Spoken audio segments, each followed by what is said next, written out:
Perempuan yang udah jadi ibu-ibu terus tetap belajar itu yang seperti apa? Saya ceritakan versi ibu saya dulu ya. Kalau saya kan udah S1, udah S2, alhamdulillah dikuliahin ibu sama dikuliahin suami. Versi ibu saya itu nggak lulus SD. Tapi sekolah sampai kelas 6 SD, ketika ujian akhir, sekarang disebutnya UN gitu ya, ujian nasional, nggak boleh berangkat sama mbah. Jadi singkat kata ibu nggak punya ijazah SD, nggak lulus SD karena harus jaga adiknya yang banyak, adiknya masih bayi-bayi. Kemudian ibu menjadi anak gadis yang membantu ibunya atau mbah saya untuk memasak, belajar memasak, jualan, bikin warung kayak gitu ya. Jadi mbah saya itu seperti itu, bisa belanja, bisa memasak, bisa open just tip kalau sekarang. Jadi nitip, orang bisa nitip belanjaan ke mbah saya dan itu ditiru oleh ibu saya. Kemudian mbah saya mengirimkan ibu untuk belajar menjahit di sekolah modus. Kalau zaman dulu sebutnya sekolah modus ya. Kalau sekarang mungkin kursus menjahit. Jadi ibu saya bisa menjahit, punya skill, keterampilan menjahit, lalu bekerja di sebuah konveksi. Singkat kata, ketemu dengan bapak saya yang seorang tentara dan memutuskan menjadi ibu rumah tangga. Ketika menjadi ibu rumah tangga, ibu saya melanjutkan pekerjaannya sebagai penjahit. Makanya saya salut banget dengan para penjahit. Ibu mertua saya kebetulan juga penjahit yang dengan skill menjahitnya itu bisa menjadi income utama malahan di keluarga karena ada sesuatu hal misalnya ya. Kalau ibu saya income tambahan karena income utama dari bapak saya yang tentara. Tentara kan ya, ibaratnya ASN ya, dapat gaji dari negara. Nah, selama menjadi ibu rumah tangga, ibu saya tuh rajin sekali belajar hal baru, baik itu formal ataupun informal. Formalnya dalam arti ikut les yang beneran ada namanya ya, karena ibu saya nggak lulus SD, nggak mungkin bisa sekolah lagi dan nggak ada uang lagi untuk paket ABC misalnya kayak sekarang gitu ya. Jadi ibaratnya kayak gini, ibu saya itu ditunjuk menjadi ketua pengajian gitu ya. Beliau merasa aku nggak pinter ngomong gitu. Akhirnya ikut les MC. Kalau dulu atau sekarang itu biasanya Surabaya bikin pelatihan di PKK gitu ya. Nah ibu saya itu seperti itu. Ada les MC ikut. Jadi kayak gitu, nggak bayar ya, akan dibayar oleh negara. Ikut kemudian praktek tiap hari katanya ngomong di depan kaca gitu. Tujuannya apa? Hanya untuk bisa memimpin pengajian. Karena beliau ditunjuk menjadi ketua pengajian RT dan bapak saya adalah ketua RT yang udah lama banget jadi RT gitu. Seperti itu. Padahal secara income misalnya secara budget nggak punya duit ya. Tapi niat belajarnya itu besar. Kemudian misalnya ada kursus bikin tumpeng misalnya, tumpengnya itu bertingkat atau seperti apa, merajut kacang panjang gitu ya menjadi pagar-pagar, itu biasanya kan pelatihan seperti itu tuh banyak di PKK. Itu ibu saya ikut. Saya mengamati itu dari kecil. Walaupun saya tidak ingin seperti ibu saya yang susah payah bekerja secara fisik. Saya dari dulu selalu aku nggak pengen seperti ibu. Aku nggak pengen bekerja dengan memasak, dengan mencuci sesuatu bersih-bersih. Saya ingin bekerjanya pakai otak gitu. Makanya saya dengan sengaja ketika kecil itu belajar dan ingin berprestasi di bidang akademik. Pokoknya kerjaku harus pakai otak gitu. Karena rada mager orangnya saya. Tapi skill, keinginan untuk belajarnya tinggi. Gambarnya seperti itu ya. Kalau sekarang misalnya saya udah lulus, sudah jadi ibu-ibu, udah punya PT misalnya, udah dari CEO, udah tahu rasanya lah. Tapi saya tetap beli buku, saya tetap baca buku. Ini ya. Saya suka mengamati teknologi baru ini misalnya untuk biar bisa naruh buku dijepit biar gampang ketika ini saya baca lalu saya bisa nyatet gitu kan, dijepit kayak gini. Ini ada penjepit buku. Nanti ditaruh kayak gini nih. Kadang saya pangku, kadang saya taruh bantal kalau capek di kasur gitu. Tapi ini kan sesuatu yang berat loh ya. Saya udah umur 45 tahun dan saya udah nggak kuliah lagi misalnya. Tapi saya tahu ini adalah hal baru. Ini saya tahu dari rekomendasi guru hebat gitu ya, dia yang lulusan S2 dari luar negeri yang kemudian menjadi guru negeri, ada guru content creator saya lupa namanya, dia merekomendasikan guru perempuan 3 buku ini, The Learning Game, Learning How to Learn, The Whole Brain Child. Kalau Learning How to Learn-nya saya udah rada tahu yang versi bahasa Inggris, itu saya beli yang terjemahan. Nah, mempelajari hal baru nggak usah dibatasi oleh saya dulu jurusan apa. Kalau lihat ini adalah sistem periodik unsur kimia. Saya dulu memang jurusan kimia, saya mau meletakkan sejarah edukasi saya di tembok gitu ya. Dan aku orang kimia, ngapain aku belajar ini misalnya, enggak gitu. Jadi belajar itu seperti itu, dan percaya tidak percaya, mau membaca buku ya, nggak hanya e-book, buku ataupun mau e-book deh oke. Membaca buku yang banyak, tebel kayak gini, maksudnya nggak sepotong-sepotong, karena menulis buku itu lama dan kita harus membuatnya jangan runtut. Itu sangat melatih otak kita. Jadi kalau untuk yang kita beranjak tua, saya udah beranjak menuju pralansia loh ini, 45 tahun udah pralansia sekarang, itu bisa mencegah pikun, insya Allah. Jadi, dan kalau saya amati sekarang kan ada istilah perimenopause ya. Jadi gejala menuju menopause, persiapan menopause. Salah satunya itu gampang lupa atau nggak mood belajar. Saya sama sekali nggak merasakan nggak mood belajar, karena udah dari kecil suka membaca buku dan membaca bukunya dengan dalam, tekun gitu, karena kepo. Apa sih ini? Gitu ya. Jadi membacanya aktif. Nah, mungkin teman-teman yang masih muda, apalagi anak-anak generasi pandemi ya, yang kemarin belajarnya itu online, seperti anak saya aja kuliah sampai lulus tuh nggak beli buku 1 biji pun, semuanya dari e-book dan tutorial. Itu mungkin mengalami pergeseran bentuk cara belajar yang berbeda. It's okay, tapi usahakan belajar sesuatu yang banyak dan dalam, karena itu juga membuat tenang kita dan membuat kita terlatih untuk connecting the dots. Maksudnya itu menggabungkan fakta demi fakta, diramu, dan kemudian kita bisa tahu if something happen, jika ada sesuatu yang terjadi, problem, kita tahu problem solvingnya itu bagaimana, kita bisa nyambungin gitu. Jadi nggak gopoh, nggak FOMO, nggak panikan, nggak gampang viralan, nggak gampang percaya dengan viral, pokoknya nggak dikit-dikit wah gimana, langsung dipikir dulu, tenang, diredem dulu, di press dulu, dipikir panjang, jika begini, maka begitu, kalau bener apa enggak, cross checknya, misalnya lihat website yang muncul juga, websitenya itu valid apa enggak, angkanya www.nya bener apa enggak, gitu-gitu ya. Jadi nggak gampang kena tipu, nggak gampang kena scam atau penipuan yang online yang lain. Rajinlah belajar seperti ibu saya ya. Ibu-ibu nggak lulus SD, rajin belajar apapun, dan alhamdulillah sangat mengencourage atau membakar semangat anak-anaknya, laki-laki ataupun perempuan, untuk belajar setinggi mungkin. Dan saya tambahilah belajar dengan teknologi, karena teknologi itu memudahkan hidup manusia, memudahkan hidup kita. Kalian juga akan sangat terbantu dengan nambah belajar teknologi. Skill apapun, bisa apapun, tambahin dengan teknologi, maka nanti akan menjadi nilai tambah apapun ya, untuk karirnya, untuk keuangannya, untuk ketenangan hidupnya, kemajuannya, dan kemudahan hidupnya di masa depan. Apalagi untuk ibu-ibu, berguna untuk anak-anak juga gitu ya. Saya Bu Heni Prasetyorini, founder dari #coding. Assalamualaikum. Saya bagikan cerita dulu tahap belajarnya apa aja ketika udah jadi ibu-ibu ya. Jadi saya lulus S1 kimia, sebenarnya akan menjadi peneliti biokimia, kemudian memutuskan kembali ke kota asal, ke kota Surabaya, dan singkat cerita menjadi ibu rumah tangga.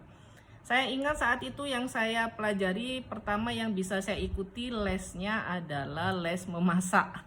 Karena yang ada saat itu ada les baking dari Bogasari. Saya ikut les membuat cookies.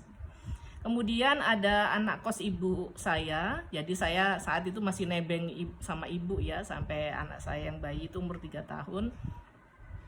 Itu bilang kalau kakaknya di Jogja itu berhasil bikin wire jewelry. Wire jewelry, aduh saya nggak nanti saya ambilkan kapan-kapan ya.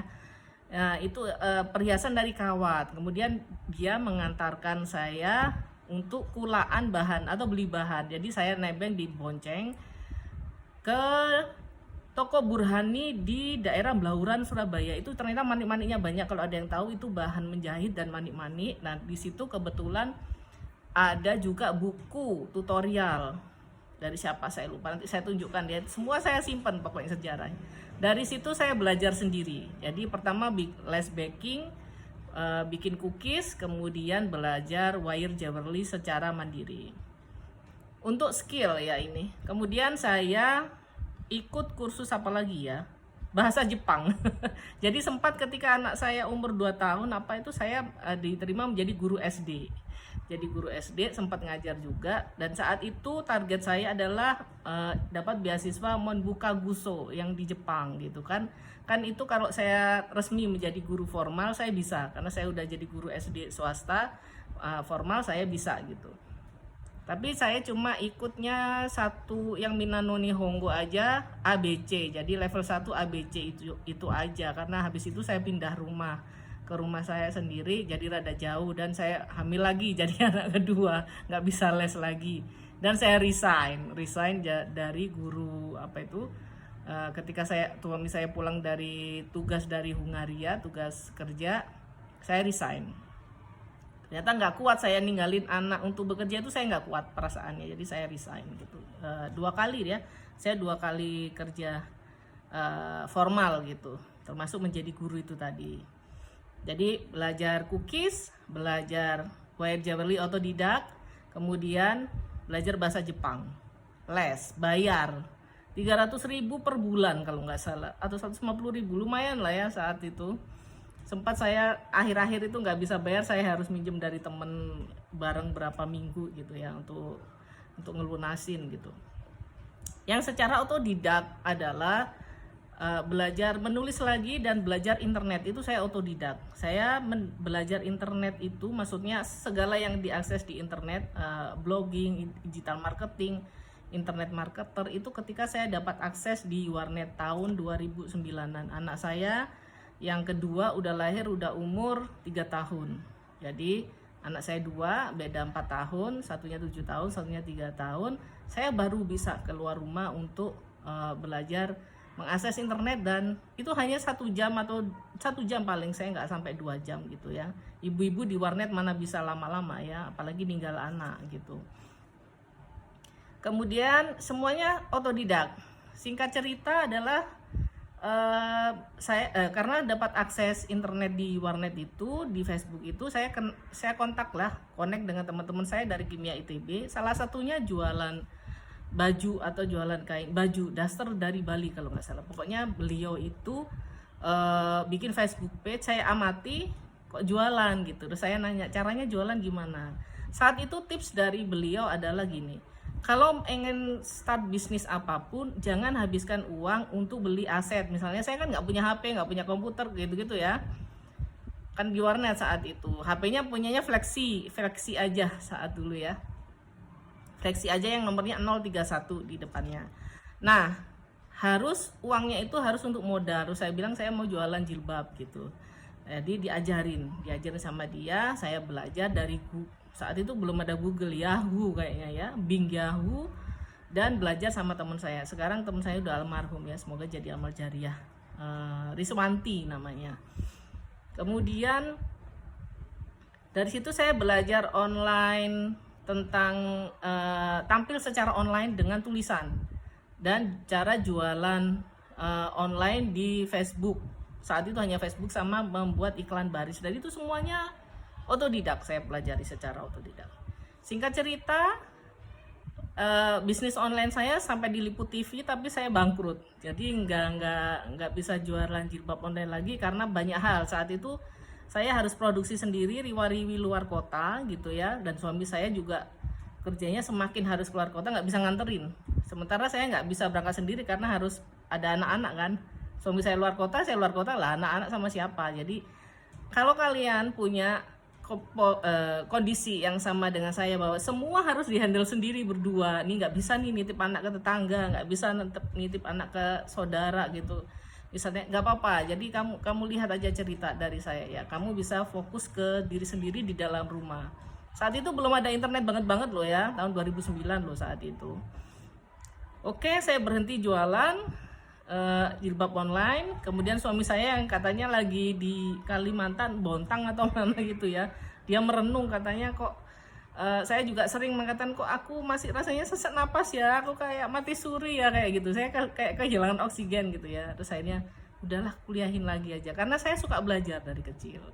Jadi ketika jualan online itu nggak ada, oke, belajar jualan, tapi saya tuh suka belajar yang gini, yang akademik kayak gini, yang deep learning, yang learning game kayak gitulah. Kan saya anak kimia ya, yang sangat suka menurunkan rumus, saya tuh suka matematika gitu-gitu.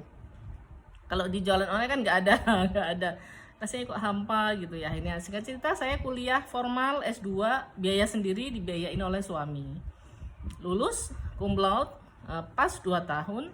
Kemudian dari situ saya merasakan susah untuk mendapat kerja atau bikin kerja sendiri, karena saya gapnya 12 tahun jadi ibu rumah tangga baru lulus S2 itu. Jadi nggak dipercaya lah hitungannya. Gimana ya caranya? Akhirnya saya ingat lagi, saya ngeblog dulu, saya jualan dulu, diakses dilihat orang karena saya ada di internet. Jadi saya memutuskan untuk personal branding dengan lebih serius di internet. Karena saya merasa saya anak anak S1 kimia dan S2 teknologi pendidikan yang tidak ada hal khusus hal yang menarik. Nah, ketika ada pembelajaran coding, saya belajar coding. Saya belajar coding dengan sangat tekun. Dan kemudian saya masukkan itu sebagai personal branding yang khusus tentang saya. Saya adalah ibu rumah tangga yang belajar coding dan mendapatkan akses lagi untuk belajar berkreasi, berkarya, dan membangun karir baru melalui internet. Nah, itu yang saya gaungkan di tulisan saya di blog, dalam ikut lomba blog, menang juara 2, mendapat PC yang gede, kayak gitu ya. Dan itu sudah, habis itu saya ikut lagi Apple Developer Academy, diterima lagi. Dan itu belajar formal hitungannya ya. Jadi backing, belajar bikin wire, jualan online, menulis di blog, kemudian belajar coding. Dan sekarang kemudian setelah belajar coding, saya bikin kelas coding secara nekat, maksudnya nggak punya skill bisnis. Setelah berjalan setahun, saya mendaftar di inkubator bisnis UNER, resmi lagi ya, saya diterima. Karena saya udah jalan dan ada muridnya, dan mungkin konsep saya kuat dan track record saya kuat ya, saya menjalankan sendiri, saya pembelajar codingnya gitu-gitu. Akhirnya saya diterima dan saya belajar bisnis yang lebih serius di situ. Dan itu belajar coding, belajar bisnis itu saya beli buku, saya beli e-book, saya beli kursus di Udemy, saya ingin membuat kursus di Udemy, saya pelajari, saya praktekkan sendiri, dan saya praktekkan semuanya. Nah, itu contoh versi belajar terus-menerus versi saya. Sekarang saya nambahi banyak belajar masak lagi dari video-video kalian di TikTok, dimanapun. Makasih ya. Semoga menginspirasi dan ada gambaran gitu ya. Kalau nggak bisa keluar rumah, nggak bisa riwa-riwi, nggak bisa nitip anak, nggak apa-apa. Ingat Bu Heni dulu juga gitu. Oke, Assalamualaikum warahmatullahi wabarakatuh. Saya Bu Heni, founder dari #coding. Nah, bagaimana seorang istri, seorang ibu bisa belajar lagi? Apakah harus butuh support dari suami? Tentu saja, karena saya juga ibaratnya adalah ibu-ibu jadul ya. Istri versi jadul, nggak semodern kalian sekarang. Kalau saya amati, ada satu siapa namanya itu yang sampai S2 di Harvard, kemudian suaminya di Jepang, dia di mana gitu ya, beda negara, sampai sudah suami istri beda negara. Saya nggak semodern itu.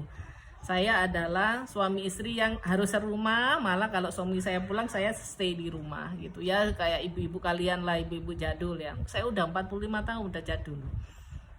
Tapi untuk pendidikan, karena saya juga punya passion yang tinggi kepada perkembangan pendidikan. Passion itu kuncinya adalah ketika ditekuni itu ingin tambah lagi kualitasnya, itu passion yang aktif ya itu, atau bakat. Jadi learner juga bakat gitu. Melihat itu suami juga, karena udah tahu dulu kenalnya juga anak ITB gitu. Anak ITB yang dari Surabaya, maksudnya itu bukan anak ITB yang sulap gitu. Bisa masuk ITB-nya kan karena UMPTN ya, dan ujian yang begitu sulit gitu. Jadi dan saya bisa lulus 4 tahun juga sharp gitu, maksudnya on time gitu kan, udah tahu effort belajarnya seperti apa nih perempuan yang dijadiin istrinya gitu ya. Dan itu ketika hilang, saya tunjukkan apa itu diktat saya di kimia ya, kebetulan ada di depan saya. Ini kebetulan buku kimia yang saya pinjemin ke anaknya tetangga saya, udah dikembalikan. Ini adalah Vogel kimia anorganik. Ini saya beli baru. Buku-buku yang saya ketika rencana, ini buku lama Vogel. Ini saya baru beli ketika merencanakan S2 kimia tapi nggak jadi. Ini yang kimia organik bahasa Indonesia. Tapi waktu kuliah saya itu nggak boleh pakai bahasa Indonesia loh sama dosen. Pakai yang bahasa Inggris. Nah ini nih buku. Ini yang General Chemistry. Tuh diorek-orek lah segala macam. Sebegitu rajinnya, saya rajin banget memang belajar. Dan saya dulu nggak ada Google Translate ya, nggak ngerti bahasa Inggris lagi, fotokopi karena saya nggak punya duit untuk beli aslinya. Dan saya fotokopi tuh punya teman saya yang bantu belajar online dulu itu, sekarang almarhum, itu banyak apa itu amal jariahnya Mbak Riswanti ya. Namanya dari James Brady, walau protol kabeh. Nih kayak gini. Setebel ini suami saya menikahi anak ITB yang biasa belajar setebel ini. Ini baru kimia dasar ketika saya skripsi. Buku biokimia saya juga setebel ini, ada di mana ya, ada di kabinet kayaknya. Tuh kayak bantal. Jadi saya suka seperti itu ya. Maka saya nggak bisa gambarin ke kalian gimana memilih suami. Suami saya juga anak teknik mesin ITS, dia dari anak desa yang bisa kuliah di ITS gitu, dan kerjanya di IPTN saat itu, Industri Pesawat Terbang Nusantara, kerja bareng Pak Habibie untuk bikin pesawat N250, ada C-nya nggak ya? N250, saya punya miniaturnya tuh. Jadi sama-sama orang sains dan orang teknologi. Tahu moodnya itu tentang suka belajar, suka kepo dengan perkembangan ilmu dan juga perkembangan teknologi.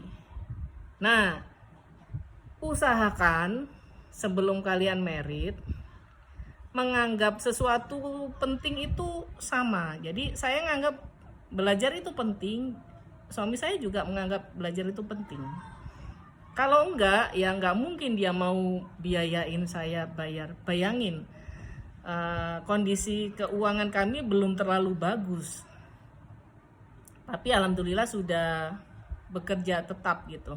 Karyawan tetap suami saya gitu ya. Punya anak 2. Dan dengan berani mengeluarkan UKT 7.700.000 ya kalau enggak salah. Setiap 1 semester untuk 4 kali, jadi total 28 jutaan ya untuk S2. Dia mengeluarkan itu plus ngeprint tesis kan tebel-tebel ya kalau tesis. Anggaplah 28 juta di total 30 jutaan lah, atau malah 35 juta ya, plus riwa-riwinya dan lain-lain. PKL segala macam, ada PKL-nya ya, saya teknologi pendidikan. 35 juta untuk istrinya loh. Kalau dia nggak nganggap saya belajar lagi atau pendidikan itu penting, ya nggak akan mau dong ngeluarin uang segitu, plus energi istrinya kesedot, pikirannya kesedot, waktunya harus bagi-bagi. Ketika saya kuliah, dia harus pulang cepet dari kantor gitu ya. Alhamdulillah saya kuliahnya cuma Jumat dan Sabtu. Jadi Jumat siang saya pastikan anak-anak udah pulang, saya jemput. Udah sholat Jumat kan, cowok-cowok ya, anak saya wajib, jadi dididik wajib untuk sholat Jumat. Udah pulang saya tinggal. Nanti suami saya yang harusnya pulangnya jam 5 sore gitu, dia pulangnya cepet, jam 3 sore udah pulang, atau jam 2 sore habis Jumatan di kantor, habis handle apa-apa pulang gitu ya. Karena nggak punya yang dititipin gitu. sekali sekali walaupun anakku udah rada gede saat itu, SMP sama SD gitu ya, tapi yang namanya ninggalin anak sendirian di rumah, apalagi di kota besar di Surabaya itu kan juga khawatir ya, apakah itu nanti nyetek kompor kayak anakku, kayak ada listrik, ada punya jadi orang tua muda itu rada-rada overthinking memang ya, jadi karena hati-hati seperti itu.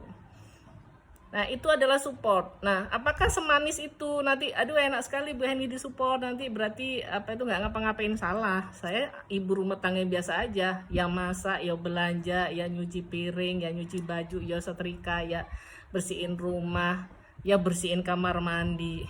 Ya, dan ini dan itu, dan kadang-kadang ada konflik kan, sama-sama capek ya, suami capek nyari duit, saya capek mikir kayak gitu ya. Anak-anak juga, ketika saya dulu menjadi ibu rumah tangga saja, nggak kuliah, nggak pakai kuliah nih, itu kan semua smooth aja, dijemput mama juga, dijemput saya tenang, pulang tenang, habis itu makan tenang.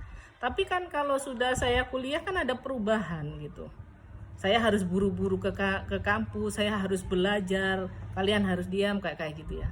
Bahkan sampai saya itu rutin mengaji sebelumnya itu pagi, sampai saya pamit ke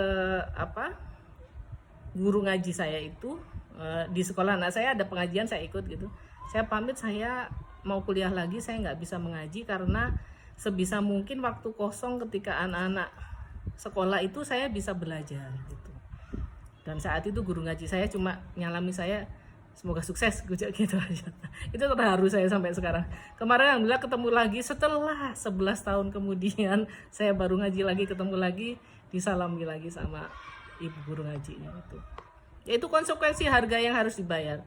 Saya harus begadang untuk belajar, ketika capek saya tetap harus belajar, baca buku yang tebel-tebel lagi walaupun beda jenis ya, karena teknologi pendidikan, dan itu hal baru. Saya switching dari anak kimia ke pendidikan itu ketika dosen ngomong instrumennya apa, bayangan saya kan instrumen alat untuk di laboratorium gitu, ternyata instrumen itu alat ngecek, menilai gitu-gitu kan, assessment kan, itu hal baru gitu ya.